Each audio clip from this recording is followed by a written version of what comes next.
Do you have a stack of papers that you need to read that is sitting on your desk and is about this tall and continues to get taller and taller? Arguably, one of the most stressful and challenging things about being an MSL is staying on top of the scientific literature. You never want to go into a KOL meeting and get blindsided by a question about a publication that you should know the answer to, but you just didn't have enough time to review ahead of time.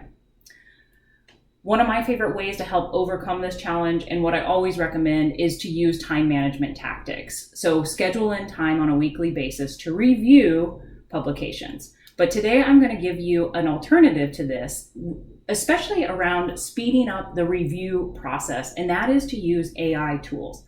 I'll talk about things to look out for, features to look for, and then make a recommendation for you. Thank you so much for being here. My name is Patrina. I'm the creator of Medical Affairs Strategy Hacks. This is a YouTube channel dedicated to helping medical affairs and MSLs demonstrate value. Today, we're going to be talking about how to demonstrate value by using AI to help stay on top of the scientific literature. I don't know about you guys, but for me, reading a scientific paper can be like taking 2 Tylenol PMs. It just puts me to sleep. It's always been really challenging for me to stay on top of the literature because it can be kind of dry and boring. And I know that this is a huge challenge for a lot of MSLs. And now with the advent of AI, we have some really cool tools available to us to help make that review process quicker and also a little bit more fun. The value of this is that when you start to use AI as a tool to review publications, it allows you to start thinking about how to use these publications strategically and not just struggle to stay on top of them. So first, let's start with things to look out for. The biggest thing you want to keep in mind with these AI summarization tools, especially for scientific publications, is that they can make mistakes. This is okay. Don't let it stress you out. It doesn't mean you can't use it. It just means that you need to check what the AI is doing. So for example, you can plug in a PDF and get a summary out. Ideally, the tool will show you where it's pulling this information so you can easily fact check it.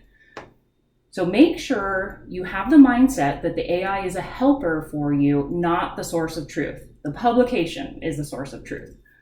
All right, so some other features you want to look out for in these AI tools.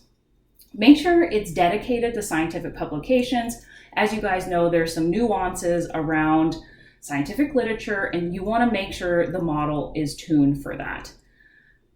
Check out the summarization features. I think as an MSL, this is going to be one of the coolest features to use that will save the most amount of time. So for example, if you can use the AI tool to quickly summarize the key points prior to a KOL meeting when you just have a couple minutes to prepare, this will help you keep the core data or key data points top of mind. Another feature I would highly recommend is the chat with PDF feature. This is like you're having a discussion with the PDF.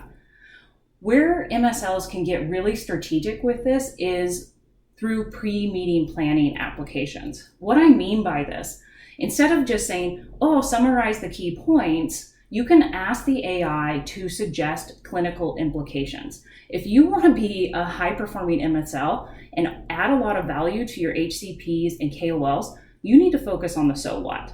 So a huge value or advantage of an AI tool is that it can help you identify the so what and demonstrate why this paper matters to them. You can also use it to help build your stories around what this means for different stakeholder types and help you present it more effectively. Side note, if you are looking to improve your presentation skills and your storytelling skills, check out my new course, Presentation Mastery for Biotech and Pharma. It has everything you need to master presentations and storytelling. All right, back to the AI. AI is also a great tool to help you learn complex topics. Let's say you're newer to the MSL role or you run across a methodology that you're not familiar with.